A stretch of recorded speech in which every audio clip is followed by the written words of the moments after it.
ਅਧਿਆਇ 9 ਰਵਾਨਾ ਹੋਣ ਵੇਲੇ ਬਾਬਾ ਦੀ ਆਗਿਆ ਦਾ ਪਾਲਨ ਅਤੇ ਹੁਕਮ ਅਦੁੱਲੀ ਕਰਨ ਦੇ ਨਤੀਜਿਆਂ ਦੇ ਕੁਝ ਉਦਾਹਰਣ, ਭਿੱਖਿਆ ਮੰਗਣਾ ਅਤੇ ਉਸ ਦੀ ਜ਼ਰੂਰਤ, ਭਗਤਾਂ ਯਾਨੀ ਤਰਖੜ ਪਰਿਵਾਰ ਦੇ ਅਨੁਭਵ।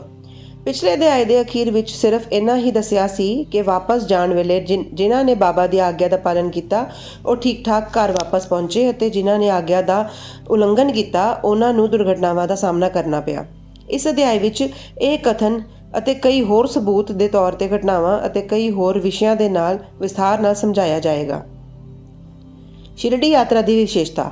ਸ਼ਿਰਡੀ ਯਾਤਰਾ ਦੀ ਇੱਕ ਖਾਸ ਗੱਲ ਇਹ ਸੀ ਕਿ ਬਾਬਾ ਦੀ ਆਗਿਆ ਤੋਂ ਬਗੈਰ ਕੋਈ ਵੀ ਸ਼ਿਰਡੀ ਤੋਂ ਜਾ ਨਹੀਂ ਸੀ ਅਤੇ ਜੇ ਕਿਸੇ ਨੇ ਕਿਸੇ ਤਰ੍ਹਾਂ ਵੀ ਕੀਤਾ ਵੀ ਤਾਂ ਸਮਝੋ ਉਸਨੇ ਅਨੇਕਾਂ ਤਕਲੀਫਾਂ ਨੂੰ ਸਹੇੜ ਲਿਆ। ਪਰ ਜੇ ਕਿਸੇ ਨੂੰ ਸ਼ਿਰਡੀ ਤੋਂ ਜਾਣ ਦੀ ਆਗਿਆ ਹੋਈ ਤਾਂ ਫਿਰ ਉਹ ਉੱਥੇ ਰੁਕ ਨਹੀਂ ਸਕਦਾ ਸੀ। ਜਦੋਂ ਭਗਤ ਵਾਪਸੀ ਵੇਲੇ ਬਾਬਾ ਨੂੰ ਪ੍ਰਣਾਮ ਕਰਨ ਜਾਂਦੇ ਤਾਂ ਬਾਬਾ ਉਹਨਾਂ ਨੂੰ ਕੁਝ ਹੁਕਮ ਦਿੰਦੇ ਸੀ ਜਿਨ੍ਹਾਂ ਦਾ ਪਾਲਨ ਕਰਨਾ ਬਹੁਤ ਜ਼ਰੂਰੀ ਸੀ। ਜੇ ਇਹਨਾਂ ਹੁਕਮਾਂ ਦੀ ਪਰਵਾਹ ਕੀਤੇ ਬਗੈਰ ਕੋਈ ਵਾਪਸ ਗਿਆ ਤਾਂ ਪੱਕਾ ਹੀ ਉਸਨੇ ਕਿਸੇ ਨਾ ਕਿਸੇ ਦੁਰਘਟਨਾ ਦਾ ਸਾਹਮਣਾ ਕਰਨਾ ਪੈਂਦਾ ਸੀ। ਇਸ ਤਰ੍ਹਾਂ ਦੇ ਕੁਝ ਉਦਾਹਰਣ ਇੱਥੇ ਦਿੱਤੇ ਜਾਂਦੇ ਹਨ। ਤਾਤਿਆ ਖੋਤੇ ਪਾਟਿਲ। ਇੱਕ ਵਾਰੀ ਤਾਤਿਆ ਖੋਤੇ ਪਾਟਿਲ ਟਾਂਗੇ ਵਿੱਚ ਬੈਠ ਕੇ ਕੋਪਰਗਾਂਵ ਦੇ ਬਾਜ਼ਾਰ ਜਾ ਰਹੇ ਸੀ। ਉਹ ਜਲਦੀ ਨਾਲ ਮਸਜਿਦ ਵਿੱਚ ਆਏ, ਬਾਬਾ ਨੂੰ ਨਮਸਕਾਰ ਕੀਤਾ ਅਤੇ ਕਿਹਾ ਕਿ ਮੈਂ ਕੋਪਰਗਾਂਵ ਦੇ ਬਾਜ਼ਾਰ ਜਾ ਰਿਹਾ। ਬਾਬਾ ਨੇ ਕਿਹਾ, ਜਲਦੀ ਨਾ ਕਰੋ, ਜਰਾ ਠਹਿਰੋ। ਬਾਜ਼ਾਰ ਜਾਣ ਦਾ ਖਿਆਲ ਛੱਡ ਦਿਓ ਅਤੇ ਪਿੰਡ ਦੇ ਬਾਹਰ ਨਾ ਜਾਓ। ਉਸ ਦੀ ਕਾਹਲੀ ਨੂੰ ਦੇਖ ਕੇ ਬਾਬਾ ਨੇ ਕਿਹਾ, ਚੰਗਾ, ਘੱਟੋ ਘੱਟ ਸ਼ਾਮਾਂ ਨੂੰ ਤਾਂ ਨਾਲ ਲੈ ਜਾਓ। ਬਾਬਾ ਦੀ ਆਗਿਆ ਨਾ ਮੰਨ ਕੇ ਉਹਨਾਂ ਨੇ ਉਸ ਵੇਲੇ ਟਾਂਗਾ ਅੱਗੇ ਤੋਰਿਆ। ਟਾਂਗੇ ਦੇ 2 ਘੋੜਿਆਂ ਵਿੱਚ ਇੱਕ, ਜਿਸ ਦਾ ਮੁੱਲ ਲਗਭਗ 300 ਰੁਪਏ ਸੀ, ਬਹੁਤ ਚੰਚਲ ਅਤੇ ਤੇਜ਼ ਦੌੜਨ ਵਾਲਾ ਸੀ। ਰਸਤੇ ਵਿੱਚ ਸਾਂਵਲੀ ਵੀਰ ਪਿੰਡ ਪਾਰ ਕਰਨ ਬਾਅਦ ਹੀ ਉਹ ਬਹੁਤ ਤੇਜ਼ੀ ਨਾਲ ਦੌੜਨ ਲੱਗਾ। ਅਚਾਨਕ ਹੀ ਉਸ ਦੇ ਲੱਕ ਵਿੱਚ ਮੋਚ ਆ ਗਈ। ਉਹ ਉੱਥੇ ਹੀ ਡਿੱਗ ਪਿਆ। ਹਾਲਾਂਕਿ ਤਾਤਿਆ ਨੂੰ ਕੋਈ ਜ਼ਿਆਦਾ ਸੱਟ ਤਾਂ ਨਹੀਂ ਲੱਗੀ, ਪਰ ਉਸ ਨੂੰ ਆਪਣੀ ਸਾਈਂ ਮਾਂ ਦੇ ਹੁਕਮਾਂ ਦੀ ਯਾਦ ਜ਼ਰੂਰ ਆਈ। ਇੱਕ ਹੋਰ ਮੌਕੇ ਕੋਲਾਰ ਪਿੰਡ ਜਾਂਦੇ ਹੋਏ ਵੀ ਉਹਨਾਂ ਨੇ ਬਾਬਾ ਦੇ ਹੁਕਮਾਂ ਦਾ ਪਾਲਨ ਨਹੀਂ ਕੀਤਾ ਅਤੇ ਉੱਪਰ ਵਾਲੀ ਘਟਨਾ ਵਰਗੀ ਹੀ ਦੁਰਘਟਨਾ ਦਾ ਉਹਨਾਂ ਨੂੰ ਸਾਹਮਣਾ ਕਰਨਾ ਪਿਆ ਸੀ। ਇੱਕ ਯੂਰੋਪੀਅਨ ਸੱਜਣ। ਇੱਕ ਵਾਰੀ ਬੰਬਈ ਦੇ ਇੱਕ ਯੂਰੋਪੀਅਨ ਸੱਜਣ ਯਾਨੀ ਕਿ ਅੰਗਰੇਜ਼ ਨਾਨਾ ਸਾਹਿਬ ਚੰਦੋਰਕਰ ਕੋਲੋਂ ਚਿੱਠੀ ਲੈ ਕੇ ਕਿਸੇ ਖਾਸ ਕੰਮ ਲਈ ਸ਼ਿਰਡੀ ਆਏ। ਉਹਨਾਂ ਨੂੰ ਇੱਕ ਸ਼ਾਨਦਾਰ ਤੰਬੂ ਵਿੱਚ ਠਹਿਰਾਇਆ ਗਿਆ। ਉਹ ਤਾਂ ਬਾਬਾ ਅੱਗੇ ਝੁਕ ਕੇ ਉਹਨਾਂ ਦੇ ਹੱਥਾਂ ਨੂੰ ਚੁੰਮਣਾ ਚਾਹੁੰਦੇ ਸੀ। ਇਸ ਲਈ ਉਹਨਾਂ ਨੇ 3 ਵਾਰੀ ਮਸਜਿਦ ਦੀਆਂ ਪੌੜੀਆਂ ਚੜ੍ਹਨ ਦੀ ਕੋਸ਼ਿਸ਼ ਕੀਤੀ, ਪਰ ਬਾਬਾ ਨੇ ਉਹਨਾਂ ਨੂੰ ਆਪਣੇ ਨੇੜੇ ਆਉਣ ਤੋਂ ਰੋਕ ਦਿੱਤਾ। ਉਹਨਾਂ ਨੇ ਵਿਹੜੇ ਵਿੱਚ ਠਹਿਰਨ ਅਤੇ ਉੱਥੋਂ ਹੀ ਦਰਸ਼ਨ ਕਰਨ ਦੀ ਆਗਿਆ ਮਿਲੀ। ਇਸ ਅਜੀਬ ਸਵਾਗਤ ਤੋਂ ਨਾਖੁਸ਼ ਹੋ ਕੇ ਉਹਨਾਂ ਜਲਦੀ ਹੀ ਸ਼ਿਰਡੀ ਤੋਂ ਵਾਪਸ ਜਾਣ ਦਾ ਵਿਚਾਰ ਕੀਤਾ ਅਤੇ ਰਵਾਨਗੀ ਦੇ ਅੱਗੇ ਆਗਿਆ ਲੈਣ ਲਈ ਉਹ ਉੱਥੇ ਆਏ।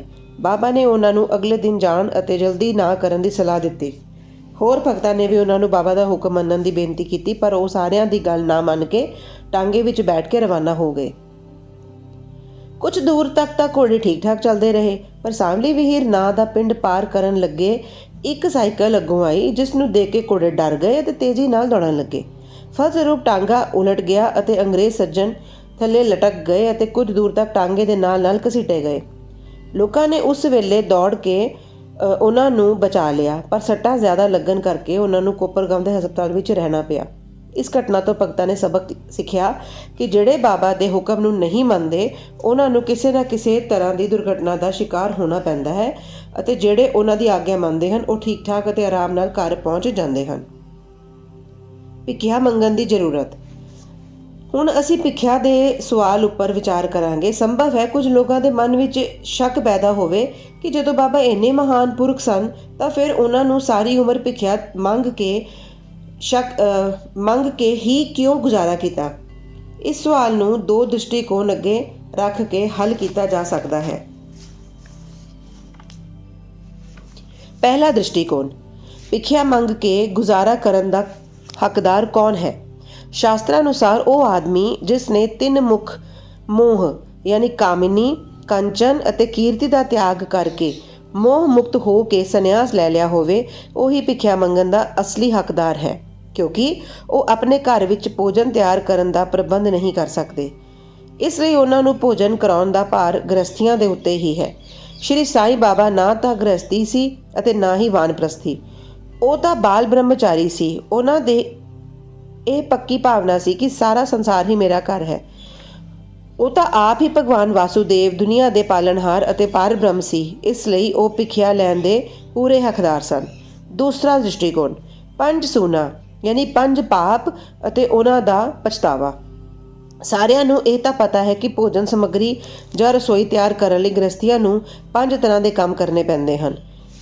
ਕੰਡਨੀ ਯਾਨੀ ਕਿ ਪੀਸਣਾ, ਪੇਸ਼ਣੀ ਯਾਨੀ ਕਿ ਦਲਣਾ, ਉਦਕੁੰਬੀ ਯਾਨੀ ਕਿ ਭਾਂਡੇ ਮਲਣਾ, ਮਾਰਜਨੀ ਯਾਨੀ ਮਾਂਜਣਾ ਅਤੇ ਧੋਣਾ, ਅਤੇ ਚੁੱਲੀ ਯਾਨੀ ਚੁੱਲ੍ਹਾ ਬਾਲਣਾ। ਇਹਨਾਂ ਕੰਮਾਂ ਨੂੰ ਕਰਨ ਲਈ ਕਈ ਕੀਟਾਣੂਆਂ ਅਤੇ ਜੀਵਾਂ ਦਾ ਨਾਸ਼ ਹੁੰਦਾ ਹੈ ਅਤੇ ਇਸ ਤਰ੍ਹਾਂ ਗ੍ਰਸਤੀਆਂ ਨੂੰ ਪਾਪ ਲੱਗਦਾ ਹੈ। ਇਹਨਾਂ ਪਾਪਾਂ ਦੇ ਪਛਤਾਵੇ ਵਾਸਤੇ ਸ਼ਾਸਤਰਾਂ ਨੇ 5 ਤਰ੍ਹਾਂ ਦੇ ਯੱਗ ਕਰਨ ਦੀ ਆਗਿਆ ਦਿੱਤੀ ਹੈ। ਪਹਿਲਾ, ਬ੍ਰਹਮ ਯੱਗ ਯਾਨੀ ਵੇਦਾਂ ਦਾ ਪਾਠ ਬ੍ਰਹਮਾ ਨੂੰ ਅਰਪਣ ਕਰਨਾ ਜਾਂ ਵੇਦਾਂ ਦਾ ਪਾਠ ਕਰਨਾ। ਦੂਜਾ, ਪਿੱਤਰ ਯੱਗ, ਪੂਰਵਜਾਂ ਨੂੰ ਦਾਨ। ਤੀਜਾ, ਦੇਵ ਯੱਗ ਯਾਨੀ ਕਿ ਦੇਵਤਿਆਂ ਨੂੰ ਬਲੀ ਦੇਣਾ। ਚੌਥਾ, ਪੂਤ ਯੱਗ ਯਾਨੀ ਪ੍ਰਾਣੀਆਂ ਨੂੰ ਦਾਨ। ਅਤੇ ਪੰਜਵਾਂ, ਮਨੁੱਖ ਯਾਨੀ ਮਹਿਮਾਨ ਯੱਗ, ਮਨੁੱਖਾਂ ਨੂੰ ਦਾਨ ਕਰਨਾ। ਜੇ ਇਹ ਕੰਮ ਵਿਧੀ ਨਾਲ ਸ਼ਾਸਤਰਾਂ ਅਨੁਸਾਰ ਕੀਤੇ ਜਾਣ ਤਾਂ ਚਿੱਤ ਸ਼ੁੱਧ ਹੋ ਕੇ ਗਿਆਨ ਅਤੇ ਆਤਮਾ ਅਨੁਭੂਤੀ ਦੀ ਪ੍ਰਾਪਤੀ ਹੋ ਜਾਂਦੀ ਹੈ। ਬਾਬਾ ਘਰ ਘਰ ਜਾ ਕੇ ਗ੍ਰਸਤੀਆਂ ਨੂੰ ਇਸ ਪਵਿੱਤਰ ਕਰਤੱਵ ਦੀ ਯਾਦ ਦਿਵਾਉਂਦੇ ਸੀ ਅਤੇ ਉਹ ਲੋਕ ਬਹੁਤ ਹੀ ਭਾਗਾਂ ਵਾਲੇ ਸੀ ਜਿਨ੍ਹਾਂ ਨੂੰ ਘਰ ਬੈਠੇ ਹੀ ਬਾਬਾ ਕੋਲੋਂ ਸਿੱਖਿਆ ਲੈਣ ਦਾ ਮੌਕਾ ਮਿਲ ਜਾਂਦਾ ਸੀ। ਭਗਤਾਂ ਦੇ ਅਨੁਭਵ। ਹੁਣ ਅਸੀਂ ਹੋਰ ਮਨੋਰੰਜਕ ਵਿਸ਼ਿਆਂ ਦਾ ਵਰਣਨ ਕਰਦੇ ਹਾਂ। ਭਗਵਾਨ ਕ੍ਰਿਸ਼ਨ ਨੇ ਗੀਤਾ ਵਿੱਚ ਕਿਹਾ ਹੈ, ਜਿਹੜਾ ਮੈਨੂੰ ਭਗਤੀ ਨਾਲ ਸਿਰਫ ਇੱਕ ਪੱਤਾ, ਫੁੱਲ, ਫਲ ਜਾਂ ਜਲ ਹੀ ਅਰਪਣ ਕਰਦਾ ਹੈ ਤਾਂ ਮੈਂ ਉਸ ਸ਼ੁੱਧ ਦਿਲ ਵਾਲੇ ਭਗਤ ਵੱਲੋਂ ਅਰਪਣ ਕੀਤੀ ਗਈ ਚੀਜ਼ ਨੂੰ ਖੁਸ਼ੀ ਨਾਲ ਮਨਜ਼ੂਰ ਕਰ ਲੈਂਦਾ ਹਾਂ। ਜੇ ਭਗਤ ਸੱਚਮੁੱਚ ਵਿੱਚ ਸ਼੍ਰੀ ਸਾਈਂ ਬਾਬਾ ਨੂੰ ਕੁਝ ਭੇਟਾ ਦੇਣਾ ਚਾਹੁੰਦਾ ਸੀ ਅਤੇ ਬਾਅਦ ਵਿੱਚ ਉਹ ਅਰਪਣ ਕਰਨਾ ਭੁੱਲ ਗਿਆ ਤਾਂ ਬਾਬਾ ਉਸਨੂੰ ਜਾਂ ਉਸ ਦੇ ਦੋਸਤ ਨੂੰ ਇਸ ਭੇਟ ਦੀ ਯਾਦ ਕਰਾ ਦਿੰਦੇ ਅਤੇ ਭੇਟ ਦੇਣ ਲਈ ਕਹਿੰਦੇ ਅਤੇ ਭੇਟ ਲੈ ਕੇ ਉਸਨੂੰ ਸੀਸ ਦਿੰਦੇ ਸੀ। ਹੇਠਾਂ ਕੁਝ ਇਸ ਤਰ੍ਹਾਂ ਦੀਆਂ ਘਟਨਾਵਾਂ ਦਾ ਵਰਣਨ ਕੀਤਾ ਜਾਂਦਾ ਹੈ। ਤਰਖੜ ਪਰਿਵਾਰ, ਪਿਤਾ ਅਤੇ ਪੁੱਤਰ। ਸ਼੍ਰੀ ਰਾਮਚੰਦਰ ਆਤਮਾਰਾਮ ਉਪਨਾਮ ਬਾਬਾ ਸਾਹਿਬ ਤਰਖੜ ਪਹਿਲੇ ਪ੍ਰਾਰਥਨਾ ਸਮਾਜੀ ਸੀ, ਭਾਵੇਂ ਉਹ ਬਾਬਾ ਦੇ ਪਰਮ ਭਗਤ ਸੀ। ਉਹਨਾਂ ਦੀ ਪਤਨੀ ਅਤੇ ਪੁੱਤਰ ਤਾਂ ਬਾਬਾ ਦੇ ਪੱਕੇ ਭਗਤ ਸਨ। ਇੱਕ ਵਾਰੀ ਬਾਬਾ ਨੇ ਉਸ ਤਰ੍ਹਾਂ ਇਰਾਦਾ ਕੀਤਾ ਕਿ ਪੁੱਤਰ ਅਤੇ ਉਸ ਦੀ ਮਾਂ ਗਰਮੀਆਂ ਦੀਆਂ ਛੁੱਟੀਆਂ ਸ਼ਿਰਡੀ ਵਿੱਚ ਹੀ ਗੁਜ਼ਾਰਨ, ਪਰ ਪੁੱਤਰ ਬਾਂਦਰਾ ਛੱਡਣ ਲਈ ਰਾਜ਼ੀ ਨਾ ਹੋਇਆ। ਉਸ ਨੂੰ ਡਰ ਸੀ ਕਿ ਬਾਬਾ ਦੀ ਪੂਜਾ ਘਰ ਵਿੱਚ ਇੱਕ ਢੰਗ ਨਾਲ ਨਹੀਂ ਹੋ ਸਕੇਗੀ, ਕਿਉਂਕਿ ਪਿਤਾ ਜੀ ਪ੍ਰਾਰਥਨਾ ਸਮਾਜੀ ਹਨ ਅਤੇ ਸੰਭਵ ਹੈ ਕਿ ਉਹ ਸ਼੍ਰੀ ਸਾਈਂ ਬਾਬਾ ਦੀ ਪੂਜਾ ਆਦਿ ਦਾ ਠੀਕ ਖਿਆਲ ਨਾ ਰੱਖ ਸਕਣ। ਪਰ ਪਿਤਾ ਦੇ ਭਰੋਸਾ ਦੇਣ ਨਾਲ ਕਿ ਪੂਜਾ ਜਿਸ ਤਰ੍ਹਾਂ ਹੁੰਦੀ ਹੈ ਉਸੇ ਤਰ੍ਹਾਂ ਹੁੰਦੀ ਰਹੇਗੀ, ਮਾਂ ਅਤੇ ਪੁੱਤਰ ਇੱਕ ਸ਼ੁੱਕਰਵਾਰ ਦੀ ਰਾਤ ਨੂੰ ਸ਼ਿਰਡੀ ਨੂੰ ਰਵਾਨਾ ਹੋ ਗਏ। ਦੂਸਰੇ ਦਿਨ ਸ਼ਨੀਵਾਰ ਨੂੰ ਸ਼੍ਰੀਮਾਨ ਤਰਖੜ ਸਵੇਰੇ ਉੱਠੇ ਅਤੇ ਇਸ਼ਨਾਨ ਆਦਿ ਕਰਕੇ ਪੂਜਾ ਸ਼ੁਰੂ ਕਰਨ ਤੋਂ ਪਹਿਲਾਂ ਬਾਬਾ ਦੇ ਅੱਗੇ ਸਾਸ਼ਟਾਂਗ ਦੰਡਵਤ ਕਰਕੇ ਬੋਲੇ, ਹੇ ਬਾਬਾ, ਮੈਂ ਠੀਕ ਉਸ ਤਰ੍ਹਾਂ ਹੀ ਤੁਹਾਡੀ ਪੂਜਾ ਕਰਦਾ ਰਹਾਂਗਾ ਜਿਸ ਤਰ੍ਹਾਂ ਮੇਰਾ ਪੁੱਤਰ ਕਰਦਾ ਰਿਹਾ ਹੈ, ਪਰ ਕਿਰਪਾ ਕਰਕੇ ਇਸ ਨੂੰ ਸਰੀਰਕ ਮਿਹਨਤ ਤੱਕ ਹੀ ਨਾ ਰੱਖਣਾ। ਇਹ ਕਹਿ ਕੇ ਉਹਨਾਂ ਨੇ ਪੂਜਾ ਸ਼ੁਰੂ ਕੀਤੀ ਅਤੇ ਮਿਸ਼ਰੀ ਦਾ ਨੈਵੇਦ ਅਰਪਣ ਕੀਤਾ, ਜਿਹੜਾ ਦੁਪਹਿਰ ਦੇ ਭੋਜਨ ਵੇਲੇ ਪ੍ਰਸ਼ਾਦ ਦੇ ਰੂਪ ਵਿੱਚ ਵੰਡਿਆ ਗਿਆ। ਉਸ ਦਿਨ ਦੀ ਸ਼ਾਮ ਅਤੇ ਅਗਲਾ ਦਿਨ ਐਤਵਾਰ ਵੀ ਨਿਰਵਿਘਨ ਬੀਤ ਗਿਆ। ਸੋਮਵਾਰ ਨੂੰ ਉਹਨਾਂ ਨੇ ਦਫ਼ਤਰ ਜਾਣਾ ਸੀ, ਪਰ ਉਹ ਦਿਨ ਦੇ ਬਗੈਰ ਰੁਕਾਵਟ ਨਿਕਲ ਗਿਆ। ਸ਼੍ਰੀ ਤਰਖੜ ਨੇ ਇਸ ਤਰ੍ਹਾਂ ਆਪਣੇ ਜੀਵਨ ਵਿੱਚ ਕਦੀ ਪੂਜਾ ਨਹੀਂ ਕੀਤੀ ਸੀ। ਉਹਨਾਂ ਨੇ ਦਿਲ ਵਿੱਚ ਤਸੱਲੀ ਸੀ ਕਿ ਪੁੱਤਰ ਨੂੰ ਦਿੱਤੇ ਵਚਨ ਮੁਤਾਬਕ ਪੂਜਾ ਬਿਲਕੁਲ ਤਸੱਲੀ ਬਖਸ਼ ਚੱਲ ਰਹੀ ਹੈ। ਅਗਲੇ ਦਿਨ ਮੰਗਲਵਾਰ ਨੂੰ ਹਮੇਸ਼ਾ ਦੀ ਤਰ੍ਹਾਂ ਉਹਨਾਂ ਨੇ ਪੂਜਾ ਕੀਤੀ ਅਤੇ ਦਫ਼ਤਰ ਚਲੇ ਗਏ। ਦੁਪਹਿਰ ਨੂੰ ਘਰ ਵਾਪਸ ਆਉਣ ਤੋਂ ਬਾਅਦ ਉਹ ਜਦੋਂ ਭੋਜਨ ਲਈ ਬੈਠੇ ਤਾਂ ਥਾਲੀ ਵਿੱਚ ਪ੍ਰਸ਼ਾਦ ਨਾ ਦੇਖ ਕੇ ਉਹਨਾਂ ਨੂੰ ਆਪਣੇ ਰਸੋਈਏ ਨੂੰ ਇਸ ਬਾਰੇ ਵਿੱਚ ਪੁੱਛਿਆ। ਉਸਨੇ ਦੱਸਿਆ ਕਿ ਅੱਜ ਉਹ ਨੈਵੇਦ ਅਰਪਣ ਕਰਨਾ ਭੁੱਲ ਗਏ ਸੀ। ਇਹ ਸੁਣ ਕੇ ਉਹ ਉਸੇ ਵੇਲੇ ਆਪਣੀ ਜਗ੍ਹਾ ਤੋਂ ਉੱਠੇ ਅਤੇ ਬਾਬਾ ਨੂੰ ਦੰਡਵਤ ਕਰਕੇ ਮਾਫ਼ੀ ਮੰਗਣ ਲੱਗੇ ਤੇ ਬਾਬਾ ਨੂੰ ਚੰਗੀ ਤਰ੍ਹਾਂ ਰਸਤਾ ਨਾ ਵਿਖਾਉਣ ਅਤੇ ਪੂਜਾ ਨੂੰ ਸਿਰਫ ਸਰੀਰਕ ਮਿਹਨਤ ਤੱਕ ਹੀ ਰੱਖਣ ਲਈ ਸ਼ਿਕਾਇਤ ਕਰਨ ਲੱਗੇ। ਉਹਨਾਂ ਨੇ ਸਾਰੀ ਘਟਨਾ ਦਾ ਵਿਸਥਾਰ ਆਪਣੇ ਪੁੱਤਰ ਨੂੰ ਚਿੱਠੀ ਵਿੱਚ ਲਿਖ ਕੇ ਭੇਜ ਦਿੱਤਾ ਅਤੇ ਉਸ ਨੂੰ ਪ੍ਰਾਰਥਨਾ ਕੀਤੀ ਕਿ ਉਹ ਚਿੱਠੀ ਬਾਬਾ ਦੇ ਸ਼੍ਰੀ ਚਰਨਾਂ 'ਚ ਰੱਖ ਕੇ ਉਹਨਾਂ ਨੂੰ ਕਹਿਣਾ ਕਿ ਉਹ ਇਸ ਕਸੂਰ ਦੀ ਮਾਫ਼ੀ ਮੰਗਦੇ ਹਨ। ਇਹ ਘਟਨਾ ਬਾਂਦਰਾ ਵਿੱਚ ਲਗਭਗ ਦੁਪਹਿਰ ਨੂੰ ਹੋਈ ਸੀ ਅਤੇ ਉਸੇ ਵੇਲੇ ਸ਼ਿਰਡੀ ਵਿੱਚ ਜਦੋਂ ਦੁਪਹਿਰ ਦੀ ਆਰਤੀ ਸ਼ੁਰੂ ਹੋਣ ਵਾਲੀ ਸੀ ਕਿ ਬਾਬਾ ਨੇ ਸ਼੍ਰੀਮਤੀ ਤਰਖੜ ਨੂੰ ਕਿਹਾ, ਮਾਂ, ਮੈਂ ਕੁਝ ਭੋਜਨ ਪਾਉਣ ਦੇ ਖਿਆਲ ਨਾਲ ਤੁਹਾਡੇ ਘਰ ਬਾਂਦਰਾ ਵਿੱਚ ਗਿਆ। ਦਰਵਾਜ਼ੇ ਉੱਤੇ ਤਾਲਾ ਲੱਗਾ ਵੇਖ ਕੇ ਮੈਂ ਕਿਸੇ ਤਰ੍ਹਾਂ ਘਰ ਦੇ ਅੰਦਰ ਦਾਖਲ ਹੋਇਆ, ਪਰ ਉੱਥੇ ਦੇਖਿਆ ਕਿ ਭਾਊ ਸ਼੍ਰੀਮਾਨ ਤਰਖੜ ਮੇਰੇ ਖਾਣ ਲਈ ਕੁਝ ਵੀ ਨਹੀਂ ਰੱਖ ਕੇ ਗਏ। ਅਖੀਰ ਮੈਂ ਭੁੱਖਾ ਹੀ ਵਾਪਸ ਆ ਗਿਆ ਹਾਂ। ਕਿਸੇ ਨੂੰ ਵੀ ਬਾਬਾ ਦੇ ਵਚਨਾਂ ਦਾ ਮਤਲਬ ਸਮਝ ਨਹੀਂ ਆਇਆ, ਪਰ ਉਹਨਾਂ ਦਾ ਪੁੱਤਰ ਜਿਹੜਾ ਕੋਲ ਹੀ ਖੜਾ ਸੀ ਸਭ ਕੁਝ ਸਮਝ ਗਿਆ ਕਿ ਬਾਂਦਰਾ ਵਿੱਚ ਪੂਜਾ ਵਿੱਚ ਕੋਈ ਤਾਂ ਗਲਤੀ ਹੋ ਗਈ ਸੀ। ਇਸ ਲਈ ਉਹ ਬਾਬਾ ਕੋਲੋਂ ਵਾਪਸ ਜਾਣ ਦੀ ਆਗਿਆ ਮੰਗਣ ਲੱਗਾ, ਪਰ ਬਾਬਾ ਨੇ ਆਗਿਆ ਨਹੀਂ ਦਿੱਤੀ ਅਤੇ ਉੱਥੇ ਹੀ ਪੂਜਾ ਕਰਨ ਦੀ ਹੁਕਮ ਸੁਣਾ ਦਿੱਤਾ। ਉਹਨਾਂ ਨੇ ਪੁੱਤਰ ਨੇ ਸ਼ਿਰਡੀ ਵਿੱਚ ਜੋ ਕੁਝ ਹੋਇਆ ਉਹ ਸਭ ਚਿੱਠੀ ਵਿੱਚ ਲਿਖ ਕੇ ਪਿਤਾ ਨੂੰ ਭੇਜਿਆ ਅਤੇ ਭਵਿੱਖ ਵਿੱਚ ਪੂਜਾ ਲਈ ਸਾਵਧਾਨੀ ਰੱਖਣ ਦੀ ਬੇਨਤੀ ਕੀਤੀ। ਦੋਵੇਂ ਚਿੱਠੀਆਂ ਡਾਕ ਰਸਤੇ ਦੂਸਰੇ ਦੇ ਦੋਵਾਂ ਧਿਰਾਂ ਨੂੰ ਮਿਲ ਗਈਆਂ। ਕਿ ਇਹ ਘਟਨਾ ਹੈਰਾਨੀਜਨਕ ਨਹੀਂ ਹੈ? ਸ਼੍ਰੀਮਤੀ ਤਰਖੜ। ਇੱਕ ਵਾਰੀ ਸ਼੍ਰੀਮਤੀ ਤਰਖੜ ਨੇ 3 ਚੀਜ਼ਾਂ ਯਾਨੀ ਕਿ ਭਰਿਤ ਭਰਥਾ ਜਾਂ ਮਸਾਲੇ ਵਾਲੇ ਬੈਂਗਣ ਅਤੇ ਦਹੀਂ, ਕਾਚਰਿਆ ਬੈਂਗਣ ਦੇ ਗੋਲ ਟੁਕੜੇ ਘਿਓ ਵਿੱਚ ਤਲੇ ਹੋਏ ਅਤੇ ਪੇੜਾ ਯਾਨੀ ਮਿਠਾਈ ਬਾਬਾ ਲਈ ਭੇਜੀ। ਬਾਬਾ ਨੇ ਉਸ ਨੂੰ ਕਿਸ ਤਰ੍ਹਾਂ ਸਵੀਕਾਰ ਕੀਤਾ ਇਹ ਹੁਣ ਦੇਖਦੇ ਹਾਂ। ਬਾਂਦਰਾ ਦੇ ਸ਼੍ਰੀ ਰਘੁਵੀਰ ਭਾਸਕਰ ਪੁਰੰਦਰੇ ਬਾਬਾ ਦੇ ਪਰਮ ਭਗਤ ਸੀ। ਇੱਕ ਵਾਰੀ ਉਹ ਸ਼ਿਰਡੀ ਜਾ ਰਹੇ ਸੀ। ਸ਼੍ਰੀਮਤੀ ਤਰਖੜ ਨੇ ਸ਼੍ਰੀਮਤੀ ਪੁਰੰਦਰੇ ਨੂੰ 2 ਬੈਂਗਣ ਦਿੱਤੇ ਅਤੇ ਉਹਨਾਂ ਨੂੰ ਬੇਨਤੀ ਕੀਤੀ ਕਿ ਸ਼ਿਰਡੀ ਪਹੁੰਚ ਕੇ ਇੱਕ ਬੈਂਗਣ ਦਾ ਭੜਥਾ ਅਤੇ ਦੂਸਰੇ ਦਾ ਕਚਰੀਆਂ ਬਣਾ ਕੇ ਬਾਬਾ ਨੂੰ ਭੇਟ ਕਰ ਦੇਣ। ਸ਼ਿਰਡੀ ਪਹੁੰਚ ਕੇ ਸ਼੍ਰੀਮਤੀ ਪੁਰੰਦਰੇ ਭੜਥਾ ਲੈ ਕੇ ਮਸਜਿਦ ਆਈ। ਬਾਬਾ ਉਸ ਵੇਲੇ ਭੋਜਨ ਕਰਨ ਲਈ ਬੈਠੇ ਹੀ ਸੀ। ਬਾਬਾ ਨੇ ਉਹ ਭੜਥਾ ਬਹੁਤ ਜ਼ਿਆਦਾ ਸਵਾਦ ਲੱਗਾ, ਇਸ ਕਰਕੇ ਉਹਨਾਂ ਨੇ ਥੋੜ੍ਹਾ ਸਾਰਿਆਂ ਨੂੰ ਵੰਡ ਦਿੱਤਾ। ਇਸ ਦੇ ਪਿੱਛੋਂ ਬਾਬਾ ਨੇ ਕਚਰੀਆਂ ਲਿਆਉਣ ਨੂੰ ਕਿਹਾ। ਰਾਧਾ ਕ੍ਰਿਸ਼ਨ ਮਾਈ ਕੋਲ ਸੁਨੇਹਾ ਭੇਜਿਆ ਗਿਆ ਕਿ ਬਾਬਾ ਕਚਰੀਆਂ ਮੰਗ ਰਹੇ ਹਨ। ਉਸ ਨੂੰ ਸਮਝ ਨਹੀਂ ਆਇਆ ਕਿ ਹੁਣ ਵੀ ਕੀ ਕਰਨਾ ਹੈ। ਬੈਂਗਣ ਦਾ ਤਾਂ ਹਾਲੇ ਮੌਸਮ ਹੀ ਨਹੀਂ ਆਇਆ। ਹੁਣ ਮਸਲਾ ਪੈਦਾ ਹੋਇਆ ਕਿ ਬੈਂਗਣ ਕਿਸ ਤਰ੍ਹਾਂ ਮਿਲਣ। ਜਦੋਂ ਇਸ ਦਾ ਪਤਾ ਲਗਾਇਆ ਗਿਆ ਕਿ ਭੜਥਾ ਕੌਣ ਲਿਆਇਆ ਸੀ ਤਾਂ ਪਤਾ ਲੱਗਾ ਕਿ ਬੈਂਗਣ ਸ਼੍ਰੀਮਤੀ ਪੁਰੰਦਰੇ ਲਿਆਈ ਸੀ ਅਤੇ ਉਹਨਾਂ ਨੂੰ ਕਚਰੀਆਂ ਬਣਾਉਣ ਦਾ ਕੰਮ ਦਿੱਤਾ ਗਿਆ ਸੀ। ਹੁਣ ਹਰੇਕ ਨੇ ਬਾਬਾ ਦੀ ਇਸ ਪੁੱਛਗਿੱਛ ਦਾ ਮਤਲਬ ਪਤਾ ਲੱਗ ਗਿਆ ਅਤੇ ਸਾਰਿਆਂ ਨੂੰ ਬਾਬਾ ਦੇ ਸਭ ਕੁਝ ਜਾਣਨ 'ਤੇ ਹੈਰਾਨੀ ਹੋਈ। ਦਸੰਬਰ ਸੰਨ 1915 ਵਿੱਚ ਸ਼੍ਰੀ ਗੋਬਿੰਦ ਰਾਮ ਬਾਲਾਰਾਮ ਮਾਨਕਰ ਸ਼ਿਰਡੀ ਜਾ ਕੇ ਉੱਥੇ ਆਪਣੇ ਪਿਤਾ ਦੀ ਰਸਮ ਕਿਰਿਆ ਕਰਨਾ ਚਾਹੁੰਦੇ ਸੀ। ਸ਼ਿਰਡੀ ਜਾਣ ਤੋਂ ਪਹਿਲਾਂ ਉਹ ਸ਼੍ਰੀਮਤੀ ਤਰਖੜ ਨੂੰ ਮਿਲਣ ਆਏ। ਸ਼੍ਰੀਮਤੀ ਤਰਖੜ ਬਾਬਾ ਲਈ ਕੁਝ ਭੇਟ ਸ਼ਿਰਡੀ ਭੇਜਣਾ ਚਾਹੁੰਦੀ ਸੀ। ਉਹਨਾਂ ਨੇ ਸਾਰਾ ਘਰ ਛਾਣ ਮਾਰਿਆ, ਪਰ ਸਿਰਫ ਇੱਕ ਪੇੜੇ ਤੋਂ ਇਲਾਵਾ ਕੁਝ ਵੀ ਨਹੀਂ ਮਿਲਿਆ ਅਤੇ ਉਹ ਪੇੜਾ ਵੀ ਅਰਪਣ ਨੈਵੇਦਯ ਦਾ ਸੀ। ਬਾਲਕ ਰਾਮ ਇਹ ਹਾਲਤ ਦੇਖ ਕੇ ਬਹੁਤ ਰੋਣ ਲੱਗ ਪਿਆ, ਪਰ ਫਿਰ ਵੀ ਅਤੀ ਪਿਆਰ ਕਰਕੇ ਉਹ ਪੇੜਾ ਬਾਬਾ ਲਈ ਭੇਜ ਦਿੱਤਾ ਗਿਆ। ਉਹਨਾਂ ਨੂੰ ਪੂਰਾ ਭਰੋਸਾ ਸੀ ਕਿ ਬਾਬਾ ਉਸ ਨੂੰ ਜ਼ਰੂਰ ਸਵੀਕਾਰ ਕਰਨਗੇ। ਸ਼ਿਰਡੀ ਪਹੁੰਚ ਕੇ ਗੋਬਿੰਦ ਮਾਨਕਰ ਬਾਬਾ ਦੇ ਦਰਸ਼ਨ ਕਰਦੇ ਹੋਏ, ਪਰ ਉੱਥੇ ਪੇੜਾ ਲੈ ਜਾਣਾ ਭੁੱਲ ਗਏ। ਬਾਬਾ ਇਹ ਸਭ ਚੁੱਪਚਾਪ ਦੇਖਦੇ ਰਹੇ, ਪਰ ਜਦੋਂ ਸ਼ਾਮ ਨੂੰ ਬਿਨਾਂ ਪੇੜਾ ਲੈ ਕੇ ਉਹ ਉੱਥੇ ਪਹੁੰਚਿਆ ਤਾਂ ਫਿਰ ਬਾਬਾ ਚੁੱਪ ਨਹੀਂ ਰਹਿ ਸਕੇ ਅਤੇ ਉਹਨਾਂ ਨੇ ਪੁੱਛਿਆ ਕਿ ਤੁਸੀਂ ਮੇਰੇ ਲਈ ਕੀ ਲਿਆਏ ਹੋ? ਜਵਾਬ ਮਿਲਿਆ ਕੁਝ ਨਹੀਂ। ਬਾਬਾ ਨੇ ਫਿਰ ਸਵਾਲ ਕੀਤਾ ਅਤੇ ਉਸਨੇ ਉਹੀ ਜਵਾਬ ਦਿੱਤਾ। ਹੁਣ ਬਾਬਾ ਨੂੰ ਸਾਫ਼ ਸ਼ਬਦਾਂ ਵਿੱਚ ਪੁੱਛਣਾ ਪਿਆ, ਤੁਹਾਨੂੰ ਮਾਂ ਯਾਨੀ ਕਿ ਸ਼੍ਰੀਮਤੀ ਤਰਖੜ ਨੇ ਆਉਣ ਵੇਲੇ ਕੁਝ ਮਿਠਾਈ ਨਹੀਂ ਸੀ ਦਿੱਤੀ? ਹੁਣ ਉਸ ਨੂੰ ਯਾਦ ਆਇਆ ਅਤੇ ਉਹ ਬਹੁਤ ਸ਼ਰਮਿੰਦਾ ਹੋਇਆ ਅਤੇ ਬਾਬਾ ਕੋਲੋਂ ਮਾफ़ੀ ਮੰਗਣ ਲੱਗਾ। ਉਹ ਦੌੜ ਕੇ ਜਲਦੀ ਨਾਲ ਵਾਪਸ ਗਿਆ ਅਤੇ ਪੇੜਾ ਲੈ ਕੇ ਆਇਆ, ਬਾਬਾ ਦੇ ਅੱਗੇ ਰੱਖ ਦਿੱਤਾ।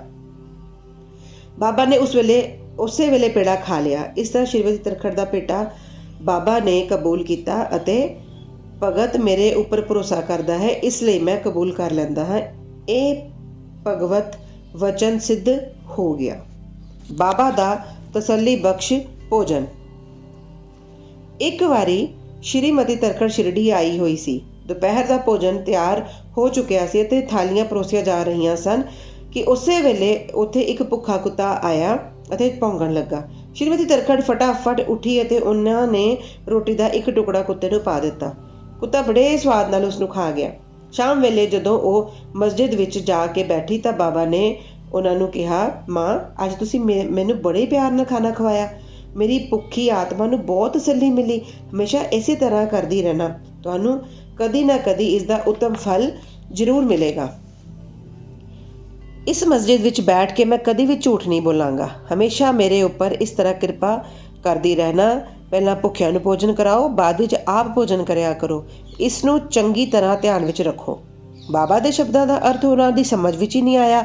ਇਸ ਲਈ ਉਹਨਾਂ ਨੇ ਸਵਾਲ ਕੀਤਾ, ਭਲਾ ਮੈਂ ਕਿਸ ਤਰ੍ਹਾਂ ਭੋਜਨ ਕਰਾ ਸਕਦੀ ਹਾਂ? ਮੈਂ ਤਾਂ ਆਪ ਦੂਸਰਿਆਂ 'ਤੇ ਨਿਰਭਰ ਹਾਂ ਅਤੇ ਉਹਨਾਂ ਨੂੰ ਮੁੱਲ ਦੇ ਕੇ ਭੋਜਨ ਪ੍ਰਾਪਤ ਕਰਦੀ ਹਾਂ। ਬਾਬਾ ਕਹਿਣ ਲੱਗੇ, ਉਸ ਰੋਟੀ ਨੂੰ ਖਾ ਕੇ ਮੇਰਾ ਹਿਰਦਾ ਤ੍ਰਿਪਤ ਹੋ ਗਿਆ ਹੈ ਅਤੇ ਹਾਲੇ ਤੱਕ ਮੈਨੂੰ ਡਕਾਰ ਆ ਰਹੇ ਹਨ। ਭੋਜਨ ਕਰਨ ਤੋਂ ਪਹਿਲਾਂ ਤੁਸੀਂ ਜਿਹੜਾ ਕੁੱਤਾ ਦੇਖਿਆ ਸੀ ਅਤੇ ਜਿਸ ਨੂੰ ਤੁਸੀਂ ਰੋਟੀ ਦਾ ਟੁਕੜਾ ਦਿੱਤਾ ਸੀ, ਉਹ ਅਸਲ ਵਿੱਚ ਮੇਰਾ ਹੀ ਸਰੂਪ ਸੀ ਅਤੇ ਇਸੇ ਤਰ੍ਹਾਂ ਹੋਰ ਪ੍ਰਾਣੀ ਜਿਵੇਂ ਬਿੱਲੀਆਂ, ਸੂਰ, ਮੱਖੀਆਂ, ਗਾਵਾਂ ਆਦਿ ਵੀ ਮੇਰੇ ਹੀ ਸਰੂਪ ਹਨ। ਮੈਂ ਹੀ ਉਹਨਾਂ ਦੀਆਂ ਸ਼ਕਲਾਂ ਵਿੱਚ ਡੋਲ ਰਿਹਾ ਹਾਂ। ਜਿਹੜਾ ਇਹਨਾਂ ਸਭ ਪ੍ਰਾਣੀਆਂ ਵਿੱਚ ਮੇਰਾ ਦਰਸ਼ਨ ਕਰਦਾ ਹੈ ਉਹ ਮੈਨੂੰ ਬਹੁਤ ਪਿਆਰਾ ਹੈ। ਇਸ ਲਈ ਦਵੈਤ ਜਾਂ ਭੇਦਭਾਵ ਭੁੱਲ ਕੇ ਤੁਸੀਂ ਮੇਰੀ ਸੇਵਾ ਕਰਿਆ ਕਰੋ। ਇਸ ਅੰਮ੍ਰਿਤ ਤੁਲ ਉਪਦੇਸ਼ ਨੂੰ ਗ੍ਰਹਿਣ ਕਰਕੇ ਉਹ ਭਾਵੁਕ ਹੋ ਗਈ ਅਤੇ ਉਹਨਾਂ ਦੀਆਂ ਅੱਖਾਂ ਵਿੱਚੋਂ ਅਥਰੂਆਂ ਦੀ ਧਾਰ ਵਗਣ ਲੱਗ ਪਈ। ਗਲਾ ਭਰ ਗਿਆ ਅਤੇ ਉਹਨਾਂ ਦੀ ਖੁਸ਼ੀ ਦੀ ਹੱਦ ਨਾ ਰਹੀ। ਸਿੱਖਿਆ: ਸਾਰੇ ਪ੍ਰਾਣੀਆਂ ਵਿੱਚ ਈਸ਼ਵਰ ਦਰਸ਼ਨ ਕਰੋ। ਇਸ ਅਧਿਆਏ ਦੀ ਸਿੱਖਿਆ ਇਹੀ ਹੈ। ਉਪਨਿਸ਼ਦ, ਗੀਤਾ, ਭਾਗਵਤ ਦਾ ਇਹੀ ਉਪਦੇਸ਼ ਹੈ ਕਿ ਸਭ ਪ੍ਰਾਣੀਆਂ ਵਿੱਚ ਈਸ਼ਵਰ ਦਾ ਹੀ ਵਾਸਾ ਹੈ। ਇਸ ਦਾ ਪ੍ਰਤੱਖ ਅਨੁਭਵ ਕਰੋ। ਅਧਿਆਏ ਦੇ ਅਖੀਰ ਵਿੱਚ ਦੱਸੀ ਘਟਨਾ ਅਤੇ ਹੋਰ ਅਨੇਕ ਘਟਨਾਵਾਂ ਜਿਨ੍ਹਾਂ ਦਾ ਲਿਖਣਾ ਹਾਲੇ ਬਾਕੀ ਹੈ, ਆਪ ਬਾਬਾ ਨੇ ਪ੍ਰਤੱਖ ਉਦਾਹਰਨ ਪੇਸ਼ ਕਰਕੇ ਦਿਖਾਇਆ ਹੈ ਕਿ ਇਸ ਤਰ੍ਹਾਂ ਉਪਨਿਸ਼ਦਾਂ ਦਾ ਸਿੱਖਿਆ ਨੂੰ ਆਚਰਣ ਵਿੱਚ ਲਿਆਉਣਾ ਚਾਹੀਦਾ ਹੈ।